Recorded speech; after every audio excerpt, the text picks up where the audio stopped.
Peace and love, peace and love.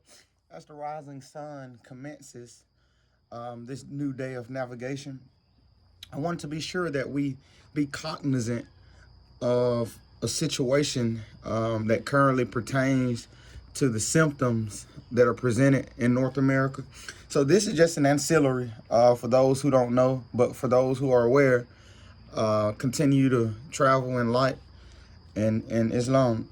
So let's review the Dred Scott case quickly and real briefly, as I'm trying to be consistent. My YouTube channel to assist in the uplifting of fallen humanity. So let's be consistent in our endeavors. I'm going to read briefly an excerpt about the Dred Scott case of 1857.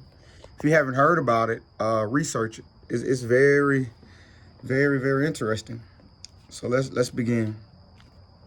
The Dred Scott case is the most important slave case ever to come before the Supreme Court of the United States of America.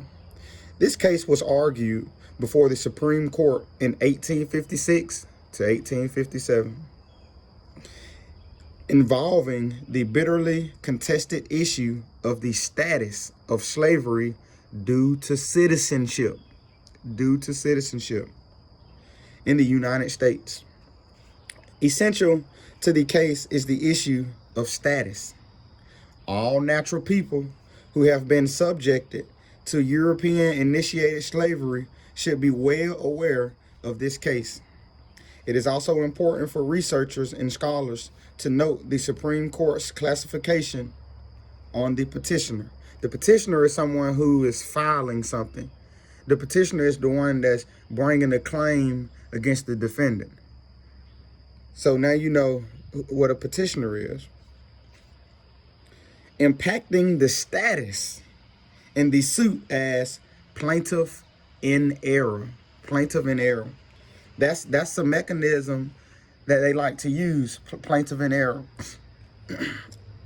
Due to long-term and continued miseducation and fraud-based inquisition, socialization, it must be repeated again and again. It must be repeated again and again. It must be repeated again and again. Each one teach one, reach one. Islam.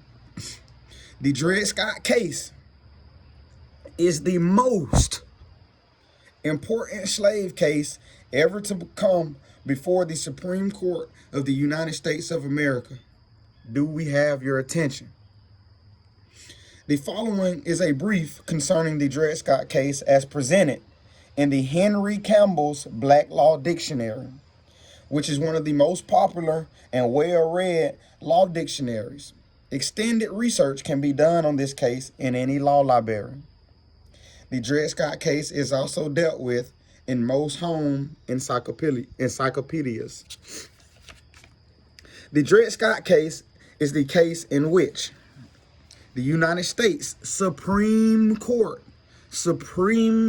meaning all other courts are inferior to that, and the decisions of the Supreme Court are res judica, meaning they're already decided. There's no need for inferior courts to try to come put their understanding on any situation, because they are looked at as inferiors mentally, not capable of dealing with supreme and substantive law. Your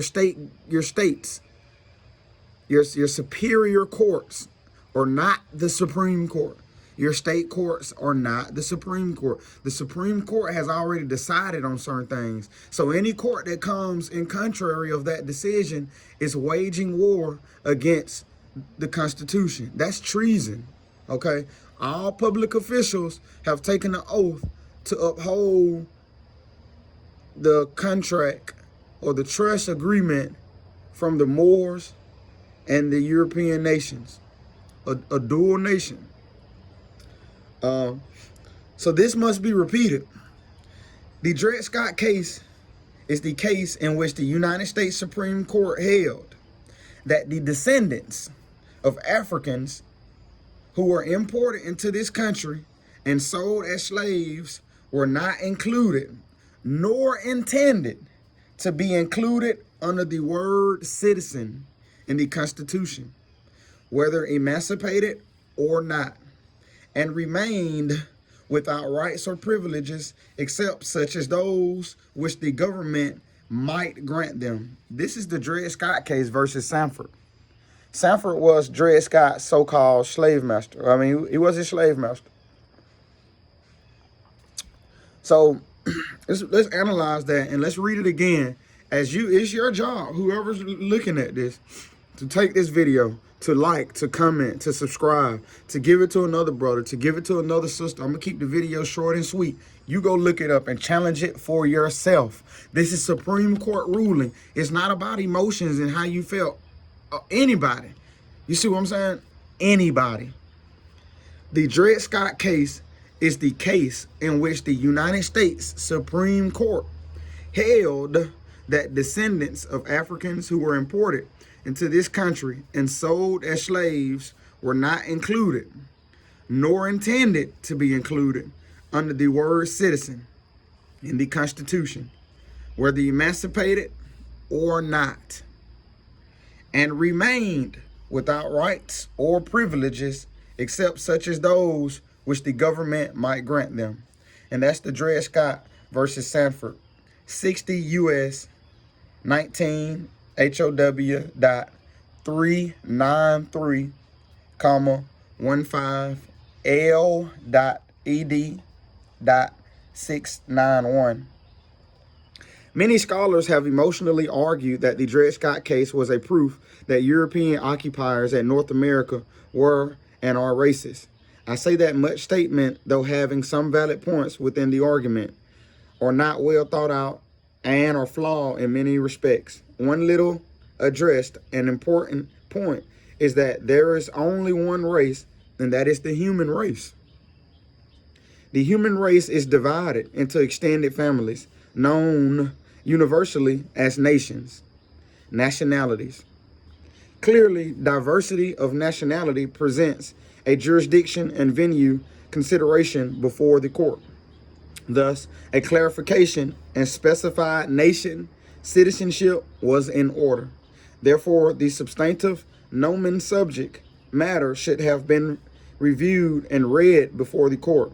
The Supreme Court Justice was certainly aware of the 1790 petition to the House of Representatives being a legal case about sundry free Moors. And look up that. That's also another Supreme Court case that supports things. It doesn't align with debates. The truth needs no validation. We're just being kind to remind you of it. The Supreme Court Justice was certainly aware of the 1790 petition to the House of Representatives being a legal status case about sundry free Moors. Note, the reason one needs to be conscious about free national names. What is your name? What is in the name? Islam.